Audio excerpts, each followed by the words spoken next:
বলি তোমার কি কোনো আক্কেল জ্ঞান কিছু আছে? কেন গো? আমি আবার কি করলুম? আবার জিজ্ঞাসা করছো কি করেছি? বলি আজকে কি বার, খেয়াল আছে কিছু? আজকে তো শুক্রবার। হ্যাঁ, শুক্রবার। কাল বাদে পরশু জামাই ষষ্ঠী, সে কথা কি ভুলেই খেয়েছো, নাকি জেনেও না জানার ভান করছো? ও, ওই জামাই ষষ্ঠী? তা জামাই ষষ্ঠীর কথা ভেবে আমি কি করব? কি? তোমার একটা মেয়ে আছে, সেটা কি তুমি ভুলেই যাচ্ছ? জামাই ষষ্ঠী করতে হবে তো নাকি? হ্যাঁ, এই জামাই ষষ্ঠী? ওরে বাবা! না না না, জামাই ষষ্ঠী করতে গেলে যা খরচ। আমি ওসব কোনো জামাই ষষ্ঠী ফষ্ঠী করতে পারবো না, এই বলে দিলাম। কি? তোমার একটা মাত্র মেয়ে, তাও এটা তার প্রথম জামাই ষষ্ঠী, আর তুমি বলছো কিনা জামাই ষষ্ঠী করবে না? তোমার কি মাথা টাথা খারাপ হয়ে গেছে নাকি? এত কৃপণ হলে কি হবে? হ্যাঁ, আমি কৃপণ। এমনিতে মেয়ের বিয়ের সময় অনেক টাকা খরচ হয়েছে আমার। তার উপর আবার জামাই ষষ্ঠী। আমি ওসব জামাই ষষ্ঠী ফষ্ঠী করতে পারবো না। জামাইদের অত ভালো মন্দ খাইয়ে লাভ কি, হ্যাঁ? কি বলছো কি তুমি? সব সময় অত লাভ লোকসান দেখলে হয় না। মেয়েটা কত আশা করে বসে আছে বলো তো। এটা তার প্রথম জামাই ষষ্ঠী, আর সেখানে তার বাবার সামর্থ্য থাকা সত্ত্বেও যদি বলে জামাই ষষ্ঠী করব না, তাহলে সে কতটা কষ্ট পাবে একবার ভেবে দেখেছো? পাক কষ্ট। এই সামান্যতে যদি কষ্ট পায়, তাহলে আমার আর কিছু বলার নেই। ওকে তো বুঝতে হবে এগুলো কাদের জন্য করছি। এগুলো তো ওদের ২ ভাই বোনের জন্যই তো করছি। ওরা ছাড়া আমার আর কে আছে? সে সব ঠিক আছে, কিন্তু তা বলে সবকিছুই কি মুটকি বেঁধে রেখে দেবে? সবকিছুর তো একটা সময় আছে নাকি? এই সময় যদি না আমরা নিজেদের শখ আহ্লাদগুলো পূরণ করতে না পারি, এই আনন্দ অনুষ্ঠানগুলো উপভোগ করতে না পারি, তাহলে মরণকালে আমরা টাকা নিয়ে কি করব? সে বা কি করবে এই টাকা নিয়ে? তার তখন কি আর এই শখ শান্তিগুলো থাকবে? না থাকবে তো না থাকবে। আমি কি করব? শোনো, আমার কানের কাছে এরকম ঘ্যান ঘ্যান করো না তো। আমি অত জামাই আপ্যায়ন করে আমার টাকাগুলো নষ্ট করতে পারবো না। যাও এখান থেকে। মেয়েকে বলে দাও কোনো জামাই ষষ্ঠী হবে না এ বাড়িতে। আচ্ছা, কৃপণের পাল্লায় পড়লাম তো। এবার কি হবে? মেয়েকে বলবো কিভাবে আমি এ কথা? আর নতুন জামাই বা কি ভাববে? তার বাড়ির লোক, আত্মীয় স্বজন সবাই তো ছি ছি করবে। এই সব কিছু বোঝাবো কি করে আমি এই মানুষটাকে? ধুত, ভাল লাগে না কিছু। কি হয়েছে গো মা? আরে তোমার শ্বশুর মশাই, নতুন মেয়ের বিয়ে হয়েছে, আজ বাদে কাল জামাই ষষ্ঠী, আর বলে কিনা জামাই ষষ্ঠী করবো না। আচ্ছা তুমি বলো বৌমা, এটা কি করে হয়? নতুন জামাই কি ভাববে বলো তো? মান সম্মান সব ধুলোয় মিশে যাবে একেবারে। মেয়ে জামাইয়ের কাছে আর মুখ দেখাতে পারবো না গো আমরা। সত্যি, এই বাবাটাকে যে কিভাবে বোঝাবো বুঝতেই পারি না। মরে গেলে যে কি করবে এত টাকা পয়সাগুলো নিয়ে? আরে এই কথাটাই তো বুঝিয়ে বুঝিয়ে আর পারি না। এবার কি হবে বলো তো বৌমা? কিছু তো একটা ভাবতে হবে, বুঝলে মা? বছরে একবার আসে এই জামাই ষষ্ঠী, আর সেটা হবে না এ বাড়িতে? এটা হতে পারে না। জামাই ষষ্ঠী তো হতেই হবে। কিভাবে হবে গো বৌমা, বলো না? তোমার শ্বশুরকে আমি হাড়ে হাড়ে চিনি। ওনার হাত থেকে তো জল গলানো খুব মুশকিল। ২ পয়সার জন্যই উনি যেন মরে যায়। তাহলে কিভাবে হবে গো বৌমা এই জামাই ষষ্ঠী? দেখছি মা, কিছু একটা ব্যবস্থা করতেই হবে। জামাই ষষ্ঠীতে মেয়ে জামাইয়ের অনেক আশা থাকে বাপের বাড়িতে আসা নিয়ে। আমার তো মা নেই, তাই সেটা আমি খুব ভালো করেই বুঝি। তাই এই কষ্টটা আমি সুস্মিতাকে পেতে দেব না। যে করেই হোক জামাই ষষ্ঠীর ব্যবস্থা করতেই হবে।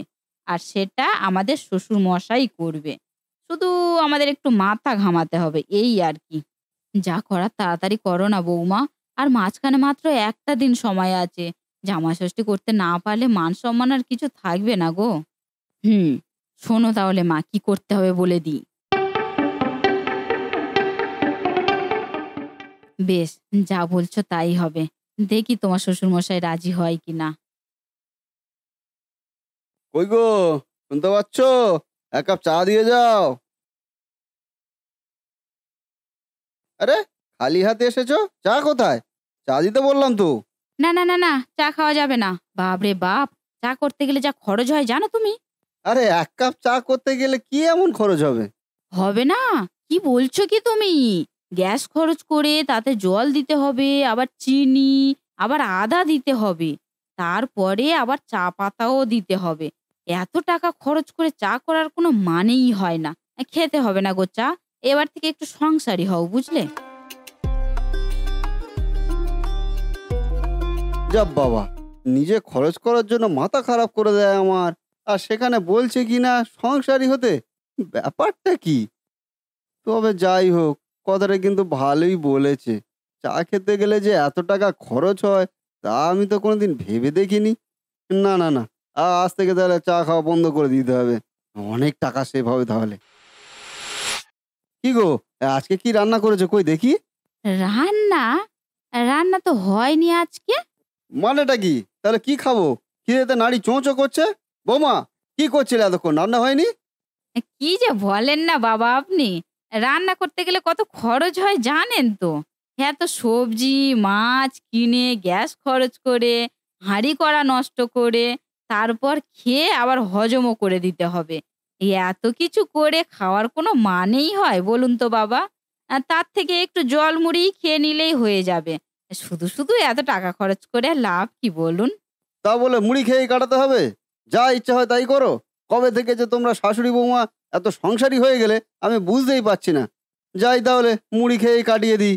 এতে যদি তোমাদের সংসারের উন্নতি হয় তো হোক, আমার আর কি, আমার তো ভালোই হবে।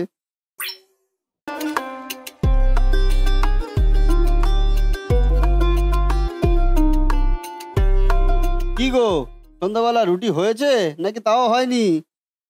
রুটি? না, না, না, রুটি হয়নি। ওই যে তোমার কথা ভেবে আর করলাম না। কত খরচ হয় বলো তো রুটি করতে গেলে?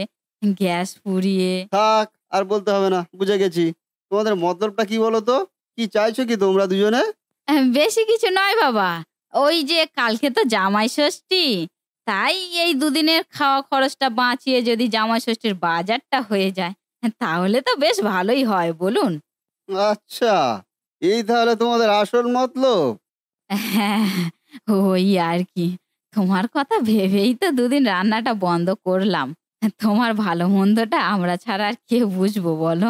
থাক, অনেক বুঝেছি, আর বোঝাতে হবে না। কালকে কি কি বাজার করতে হবে বলো?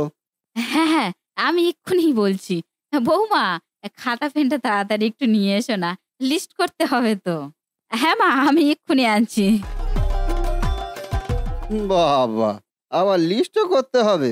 তা দেখি কত বড় লিস্ট হয়। এই যে মা, খাতা আর পেন। হ্যাঁ, হ্যাঁ, এই নাও। আমি বলছি তুমি লেখো। ১ম এ থাকছে ফ্রাইড রাইস। ফ্রাইড রাইসের জন্য তো লাগবে চাল, গাজর, বিনস, মটরশুঁটিটাও লাগতো। যদি না পাও তো আনতে হবে না, থাক, থাক। ঘি, কাজু, কিশমিশ আর একটু চিংড়িও নিয়ে আসবে সাথে। বুঝেছো? আর তারপরে থাকছে সাদা ভাত। সাথে একটা বড় দিকের কাতলা মাছও নিয়ে আসবে। ডালমুড়ি করবো। ভাজার জন্য নিয়ে আসবে একটু পটল, বেগুন আর একটু আলু ভেজে দেবো। ২-৩ রকমের মাছ নিয়ে আসলে হবে। আর সাথে বড় সাইজের গলদা চিংড়ি নিয়ে আসবে। মালাইকারি করে দেবো তো। আর খাসির মাংস তো থাকবেই। সাথে চাটনি, পাঁপড়, দই, মিষ্টি।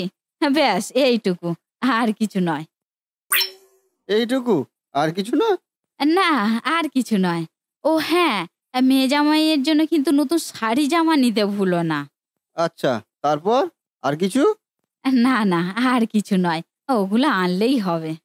না না, বলো বলো, আর কিছু লাগলে বলো। ভিখারি হওয়ার জন্য আমি প্রস্তুত আছি। বলো। তোমরা শাশুড়ি বৌমা মিলে তো আমাকে ভিখারি না করা পর্যন্ত শুনবে না। বলো বলো। ও, আনবে বলছো? হ্যাঁ, তাহলে ওই হজম করার জন্য একটু কোল্ড ড্রিংকস এনো, হ্যাঁ? আচ্ছা, খাওয়াতেও হবে, আবার হজমটাও আমাকেই করে দিতে হবে। ঠিক আছে, তাই হোক। আর কিছু বাকি আছে? না, না বাবা, আর কিছু বাকি নেই। ওতেই হবে। বেশ, তাহলে এবার তো অন্তত কিছু রান্না করে দাও, দুটো খাই। না হলে কালকে সকালে বাজারটা করতে যাব কি করে? সকাল থেকে তো দুজনে না খাইয়ে রেখেছো আমাকে। হ্যাঁ বাবা, এই তো আমি এক্ষুনি রান্না বসাচ্ছি। হ্যাঁ, হ্যাঁ বৌমা, চলো, চলো তাড়াতাড়ি দুজনে রান্নাঘরে যাই। তোমার শ্বশুরমশাইয়ের খুব খিদে পেয়েছে।